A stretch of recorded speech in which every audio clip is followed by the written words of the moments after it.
खानदान मर गया।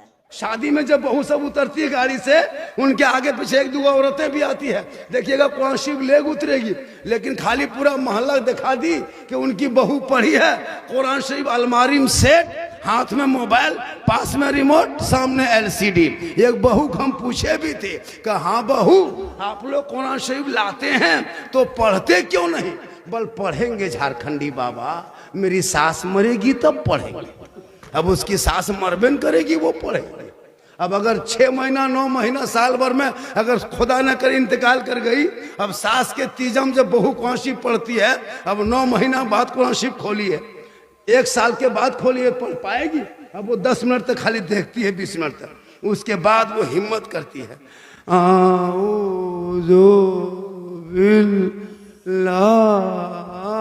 लगता पूरा खानदान मर गया। लेकिन मैं जहां भी जाता हूं, मैं इनाम का पैसा नहीं लेता। 100 कहां, 1000 भी देता था नहीं लेते, 1 लाख भी देता तो नहीं लेते, 1 करोड़ भी मिलता तो नहीं लेते। मैं एक तरह के थोड़ा बोलता हूँ, कुछ लोग झारखंडी को देखने आता है। अभी एक आदमी कहा, झारखंडी बाबा आपको मोबाइल में देखते थे हजरत, आज जिंदा देख लिए, आज जिंदा देख लिए। हम बोले जिंदा देखो तो कभी मुर्दा भी देखो ना? मेरी माँ बहने बैठी, मेरी माँ बहने, आप माशाल्लाह कनीज़े फातिमा बन जाए, इन बेटों को गुलाम हुसैन बना दें। ये जितना लड़का लोग 13 साल 12 साल 14 साल का मुसलमान का, जहाँ तक आपके यही नहीं, किशनगंज ही नहीं, पूरे हिंदुस्तान में मुसलमान का बेटा जहाँ तक 10 12 13 14 15 साल का है, सब पबजी फ्री फायर का मास्टर बना हुआ है। उन लोगों को कोई मतलब नहीं पढ़ाई से, शिक्षा से। स्कूल में मकतब में इमाम लोग फ्री पढ़ाते हैं, कमेटी की तरफ से कोई पैसा नहीं लगता है, वहां बच्चे नहीं जाते। बातचीत बंद कीजिए, डिस्टर्ब हो रहा है, जल्दी पिलाइए। हम तो कहते हैं मतलब ढाल ही दीजिए। हाँ, चाय है, पिलाना चाहिए, जब कमेटी वाला पिलाया है, चाय पी के कोई भागिएगा नहीं। वो चाय वाला जो पिला रहे ना आप लोगों को, क्यों पिला रहे हैं बताएंगे, क्यों पिला रहे हैं आप अभी बताएंगे चाय क्यों पिला रहे हैं। हम इसलिए चाय ऐसे फ्री नहीं पिला रहे हैं, अभी देखिए कैसे पिला रहे हैं। माशाल्लाह बेटा, थोड़ा सा बैठ जाओ बाबू, बहुत अच्छा बैठे हैं, बड़े बढ़िया सुन रहे हैं। सब मिलके कहे या रसूल अल्लाह, कहे या रसूल अल्लाह, या रसूल अल्लाह। आप लोग थक गए क्या? कितना आदमी सुनना चाहते हैं? थोड़ा हाथ उठा दीजिए। या अल्लाह, जितने लोगों ने 12 बजे रात के बाद हाथों को उठाया, मौला 12वीं आका के सदक़े में 12 महीना हाथों में तंदुरुस्ती अता कर दे। इतनी बड़ी दुआ दी है कि हाथों को उठाने वालों को तंदुरुस्ती दे दी।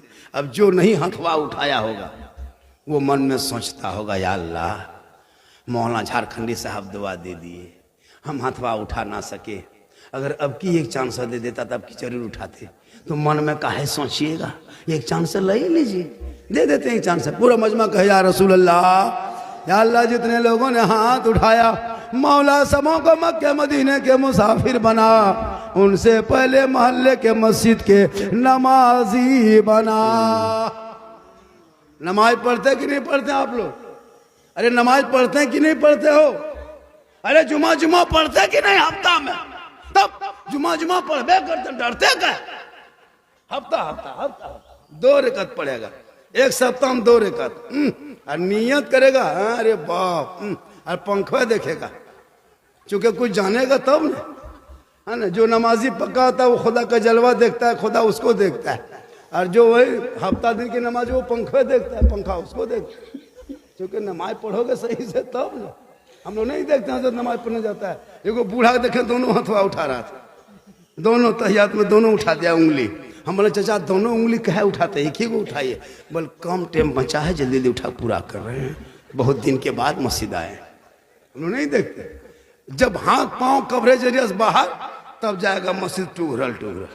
ऐसे हाथ पांव हिलता है हजरत, जब नलवा के सामने बैठता है ना मस्जिद में, तो एक नलवा खुलता है, दोनों खुल जाता है, क्योंकि उसके हाथ पांव काम नहीं करता है। नमाज जवानी में पढ़ना चाहिए नमाज को, लेकिन लोग 2-4 वो इमाम साहब होते हैं, 2-4 नमाजी होते, और सदर सेक्रेटरी, अरे बाप, वो तो प्रधानमंत्री और राष्ट्रपति, उसका तो मत पूछिए। पूरे भारत में हजरत जितनी जो सदर सेक्रेटरी है ना, और जो इमाम की तनख्वाह हमारे इलाके में कम है। हमारे इलाके में, आपके सबके इलाके में मौलाना तनख्वाह कितनी है? 7,000, 7,500, लुंगी समटा समटी फेटा फेटी तब 8, 9 कहिएगा मौलवी नहीं रखेंगे मौलाना, 10 तक तो छोड़िए पूरा खानदान को मां।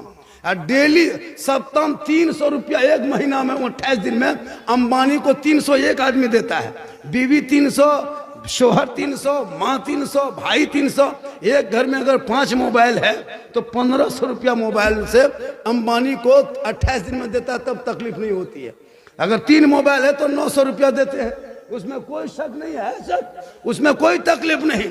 लेकिन इमाम की तनख्वाह अगर 80 रुपया घर पीछे लगाया या 100 रुपया लगाया कमेटी वाला और 110 अगर कह दिया तो पूरा खानदान कोमम चला जाए।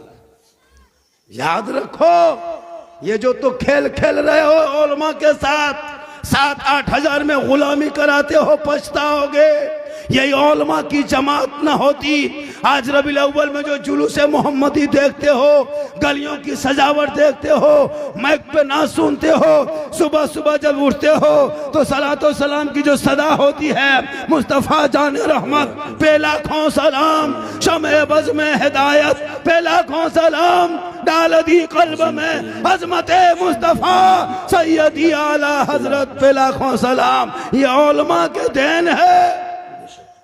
इसलिए इमाम की मस्जिद के इमाम की तनख्वाह कम से कम 15,000 होनी चाहिए, वरना कयामत के दिन सदर सेक्रेटरी को जवाब देना होगा। एक रोगाहा मानुस, कमजोर लेबर 400 कमाए और 1 कुंटल के मौलाना 200 देते हैं, जवाब देना होगा। इसलिए खुदा के वास्ते इमाम की तनख्वाह बढ़ाइए। ये कौन तनख्वाह बढ़ाएगी हजरत? फातिहा कराने में 5 टका देती है, घर बोला के, लड्डू रख के, अगरबत्ती जला के, एकदम मार्बल टाइल से घर में है। इमाम साहब सोचते हैं कि 150 देगा। एक इमाम घुसा घरवा, देखा मौसल्ला बिछल है, 5-6 गो लड्डू रखल है, अगरबत्ती 5 गो खड़ा, एगो 5 टकवा सिक्का बगल में पड़ा, इमाम का पारा गरम। इधर से घुसा ला इलाहा इल्लल्लाह, उधर से निकल गया मोहम्मद रसूलुल्लाह। घर वाला बोला मौलाना साहब बड़ी जल्दी फातिहा पढ़ दिए, क्या बात है? तो इमाम साहब ने कहा 5 रुपये में क्या रात भर बैठे रहें, क्या करें? 5 गो टका देगा, पूरा खानदान को कहेगा बख्श दीजिए, और अपने सब कुछ लेगा। इमाम को 10 टका दे करके दुआ करवाता है। एक जगह को इमाम साहब घुसे, 35 आदमी नाम दिया था घर वाला, 35 आदमी दुआ करवाया। तो इमाम साहब सोचे कि 10-20 टका देगा, 150। तो एगो बूढ़ा देखा कि पुराना 10 का नोट सीधा कर रहा था। बोला हजरत इमाम साहब इसको रख लीजिए, चाय वगैरह पी लीजिएगा। इमाम साहब ने कहा हम चाय वगैरह पीना छोड़ दिए हैं, अब हम हॉर्लिक्स पीते हैं। ये 10 टका में नहीं होगा, 100 टका दो। पूरा खानदान के नाम से बख्शवाया, लाज शर्म है कि नहीं? 10 टका में पूरा 35 आदमी जो नाम दिया, 10 टका में हम ठिका लिए। इसलिए अपने औलादों को पढ़ा दो। आज तेरे घर में कुरान है, तेरी बहू कुरान नहीं पढ़ती जितनी माँ बहने बैठी है, चैलेंज है। मोबाइल देखेगी, कुरान नहीं पढ़ेगी। सबके घर में कुरान शरीफ है, 3-3 पीस कुरान, 4-4 पीस कुरान शरीफ रखल है। शादी में जब बहू सब उतरती है गाड़ी से, उनके आगे पीछे 1-2 औरतें भी आती है, देखिएगा कुरान शरीफ लेग उतरेगी, लेकिन खाली पूरा मोहल्ला दिखा दी कि उनकी बहू पढ़ी है। कुरान शरीफ अलमारी में सेट, हाथ में मोबाइल, पास में रिमोट, सामने LCD। एक बहू को हम पूछे भी थे कि हाँ बहू आप लोग कुरान शरीफ लाते हैं तो पढ़ते क्यों नहीं? बल पढ़ेंगे झारखंडी बाबा, मेरी सास मरेगी तब पढ़ेंगे। अब उसकी सास मरबेन करेगी, वो पढ़ेगी। अब अगर 6 महीना 9 महीना साल भर में अगर खुदा न करे इंतकाल कर गई, अब सास के तीजम जब बहू कुरान शरीफ पढ़ती है, अब 9 महीना बाद कुरान शरीफ खोली है, 1 साल के बाद खोली है, पढ़ पाएगी? अब वो 10 मिनट तक खाली देखती है, 20 मिनट तक, उसके बाद वो हिम्मत करती है,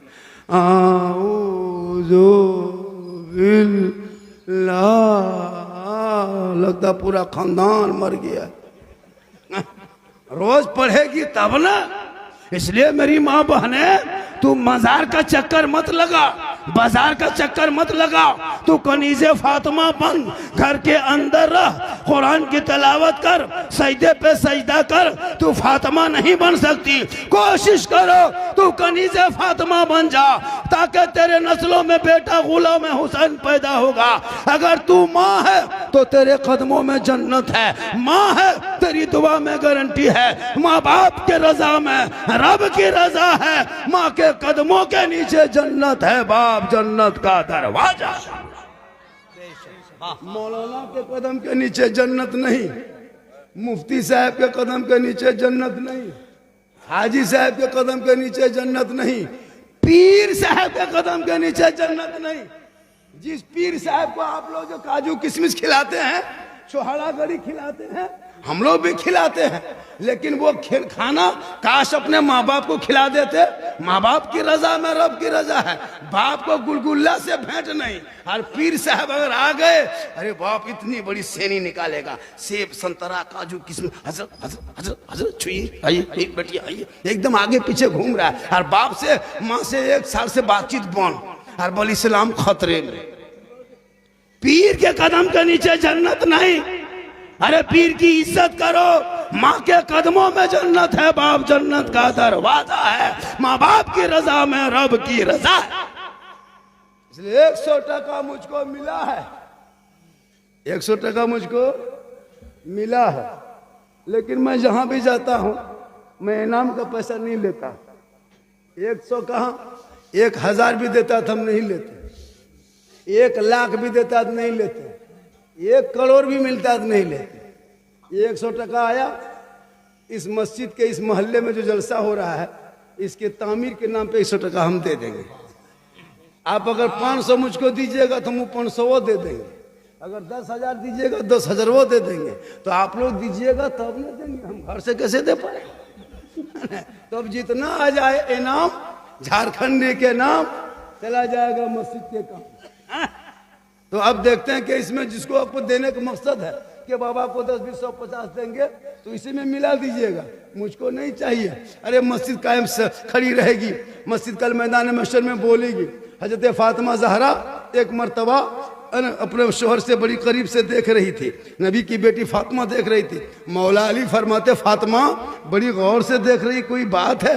कहा मेरे सरताज, मुझको एक ख्वाहिश कर रहा है, मन करता है, ख्वाहिश हो रही है कि मैं अनार खाऊं। तो हजरत मौला अली फरमाते फातिमा क्या ख्वाहिश हो रही है? कि अनार खाने का मन करता है। तो अली फरमाते फातिमा अभी आज हम बाजार जाएंगे और मदीने के बाजार से अनार तलाश करके खोज के हम लाके तुमको देंगे। मौला अली चले गए मदीने के बाजार, तलाशने लगे अनार, इस गली में उस गली में, आगे गली में पीछे गली में, दाएं बाएं ऊपर नीचे, चारों तरफ तलाश करने के बाद देखा एक आदमी है, एक अनार लिए बैठा है। मौला अली करीब जाते हैं, फरमाते अनार वाले ये अनार बेचने के लिए लाए हो? कहा बेचने ही तो लाया हूं। कहा ये बताइए कीमत क्या है? कहा 1 दिरहम। मौला अली ने 1 दिरहम दिया, अनार लिया, घर के तरफ चला। बीबी फातिमा की ख्वाहिश थी। कौन फातिमा? जो फातिमा ज़हरा एक कपड़े में 12 पेवन लगा लेती थी, लेकिन मौला अली से कभी फरमाइश नहीं करती थी। उस फातिमा की ख्वाहिश थी कि हम अनार खाएंगे। मौला अली मदीने में वो अनार लिए, 2, 4, 5, 6 कदम चले, एक फकीर ने देख लिया। जो ही देखा अली के सामने खड़े हो गए। कहा अली, ए अली हाथ में क्या है? कहा अनार है। कहा कहाँ लेके चले? कहा घर लेके चले। कहा किस लिए लेके चले? कहा हसन हुसैन की माँ की ख्वाहिश है, खाने की तबीयत कर रही, इसलिए अनार लेके जा रहा हूँ। वो फकीर ने कहा ए अली ये अनार मुझको अल्लाह के नाम पे दे दीजिए। क्या कहा? अल्लाह के नाम पे। अल्लाह का जो ही वास्ता दिया, अली ने फौरन वो अनार फकीर के झोली में डाल दी। कितनी मुश्किल से मदीने में तलाश किए थे, खोजे थे, और बीबी फातिमा के लिए घर लेके आ रहे थे, लेकिन फकीर ने क्या कहा? अल्लाह का वास्ता दिया, अल्लाह के नाम का वास्ता दिया। तो अली ने फौरन वो फकीर के झोली में वो अनार डाल दी।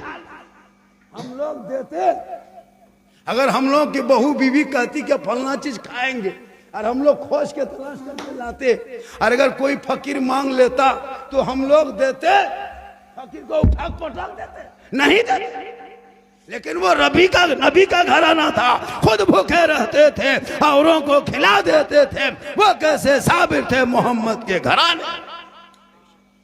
हजरत मौला अली घर घुसे, फातिमा ने सलाम की, कहा मेरे सरताज, जो अनार खाने का मन कर रहा था ना, वो ख्वाहिश खत्म हो गई, वो ख्वाहिश खत्म हो गई। मौला अली अभी भी फातिमा बैठ के गुफ्तगू कर रहे थे, इतने में बाहर से किसी ने दस्तक दे दिया। मौला अली ने दरवाजा खोला, सामने सलमान फारसी एक तस्तरी लिए खड़ा, अली के सामने रख दिए, कहा अली ये ले लो। अली हजरत मौला अली फरमाते क्या है? कहा एक अजनबी दे गए, पता नहीं क्या है, खोल ले। जो अली ने कपड़ा हटाया, उस तस्तरी में क्या देखा? अनार ही अनार है। अब जो ही अनार देखा, हजरत अली गिनने लगे, 1 2 3 4 5 6 7 8 9। कहा सलमान अनार उठा के ले जा। कहा क्यों? कहा मुझको नहीं चाहिए। कहा क्यों नहीं चाहिए? कहा कि अल्लाह का वादा है, अगर तो कोई अल्लाह के नाम पे 1 देगा, बदले में अल्लाह 10 देता है। हम अल्लाह के नाम पे फकीर को 1 अनार दिए थे, अगर अल्लाह के तरफ से मुझको दिया है इनाम, तो इसमें 9 है, 10 नहीं है। इसलिए सलमान उठा के ले जा। इतना सुनना था। हजरत सलमान फारसी मुस्कुराते हैं, अपने कुर्ता के जेब में पॉकेट में हाथ डालते हैं, एक अनार उठा के सेब ला के अनार को रख देते तस्तरी में। कहा अली इसमें 10 ही अनार था, 1 मैंने अपने लिए छुपा लिया, क्योंकि जो अल्लाह का वादा होता है कि एक अगर जो बंदा मेरे नाम पे 1 खर्चा करता है, बदले में अल्लाह उसे 10 इनायत करता है। इसलिए आप